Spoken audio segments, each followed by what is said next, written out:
Thank you, Martin. And thank you for having us here and inviting us to the summer program. My name is Veier, and I work for a contractor in Norway. And Øystein work for the governmental new roads. And we have both been mentors for the last program in Norway.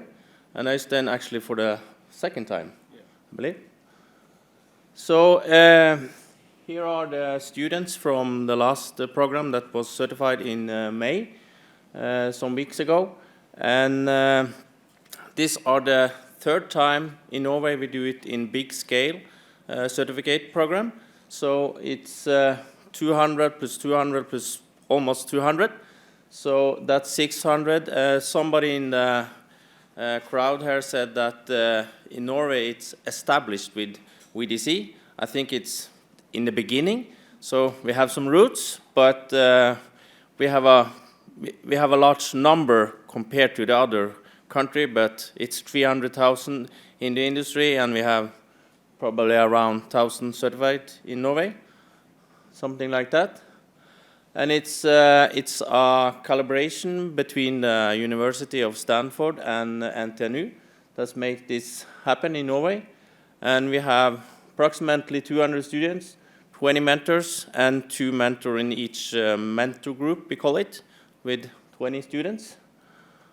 Here are some of the activities that we are doing in the program that's not different from the other countries, from Switzerland, Peru, so on. But we have some physical gathering, and we have reporting between, so they're actually working in actual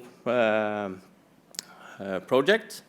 But if we have 1,000 certified, we also have 1,000 people working in project with large groups. So therefore, we are implementing VDC in a bigger scale than actually what's certified students. So, and this is not only contractor or whatsoever, but we have the whole industry involved in working on this. We have both contractor, we have clients, we have consultant, architect, we have from building, construction, railway, roads. So everybody are a part of this, all this also in the last certificate program. So that's being more effective, that we also have a large number of clients. That's pretty interesting to see how we could even implement it in the new governmental project in the future as well. Here are the mentor groups and some of the leading staff from the last program. So I think we now are 40, 50 mentors that's certified. Back to the students, we have almost 200.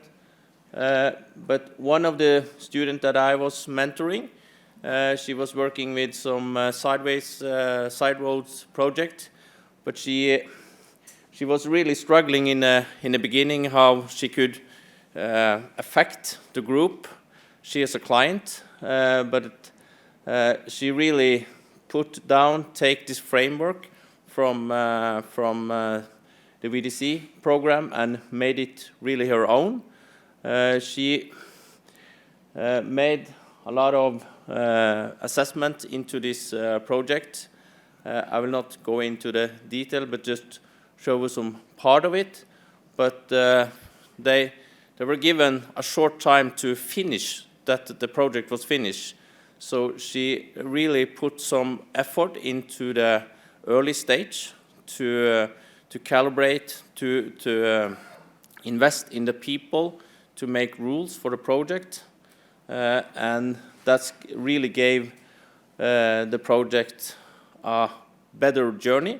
It was a lot of different stakeholders because it was roads, it was railway crossing that should be a part of this project, and different governmental, private stakeholders. So she needed to put them together and start thinking from the day one. And that's one of the biggest outcome of her project. I think there was saving 58% from the planning and design stage, 58% less time than a normal project. Øystein will take some result from some other students. Yeah, thank you, Vegard. Thank you for hosting us. At the course, we have like 200 students every year, and they are learning how to use VDC. One of the first, we have like this triangle of BIM, ICE, and PPM of the parts of the VDC program. The first thing they catch is maybe the ICE sessions. The ICE work together, collaboration between the people who's involving with the use of ICE. With the use of BIM, sorry. So we had two of my students, they had quite good results of implementing ICE sessions in the project. First was a highway project for a consultants company with a fixed contract with an entrepreneur.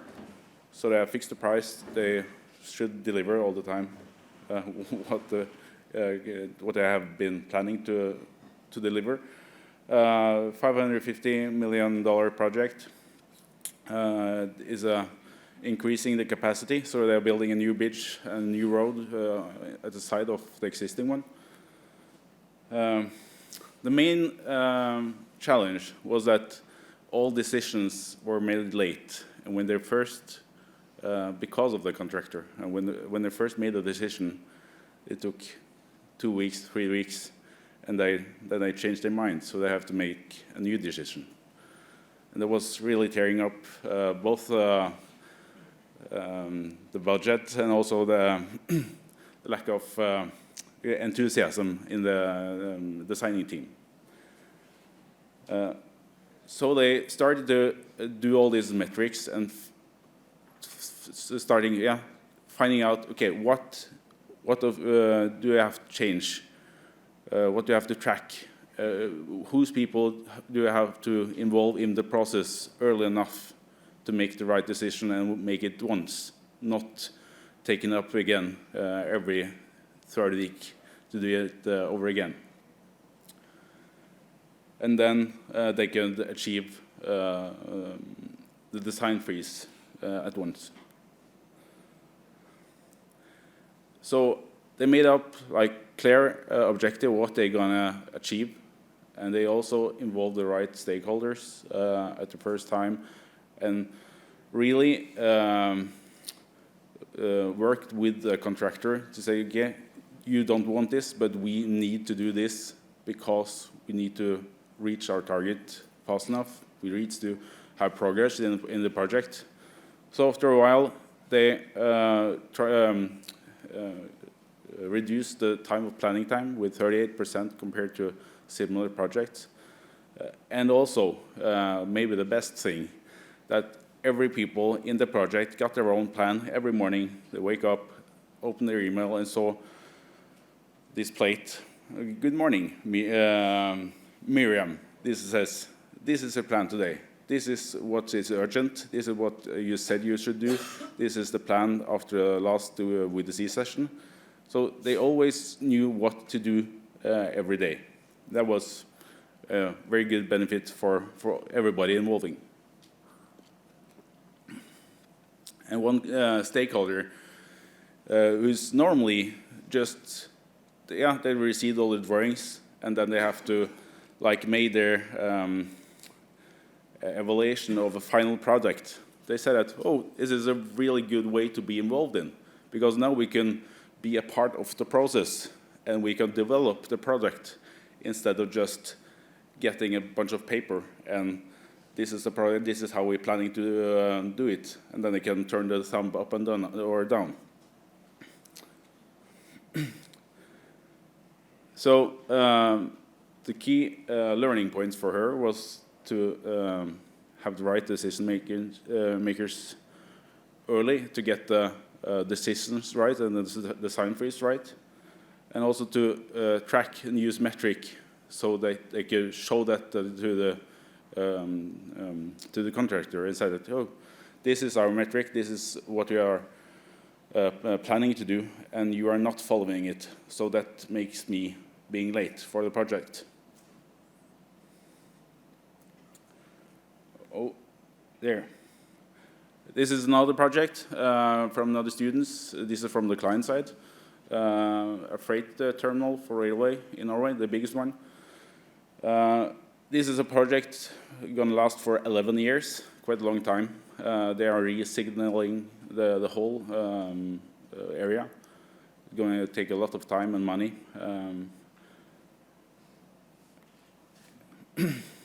The problem for her was that all the stakeholders in her own company, in the Bane NOR, they were normally they worked in reciprocal airflow, so they just waited for a paper to come in, and they did their work, and then they sent it over to the next subject or next person.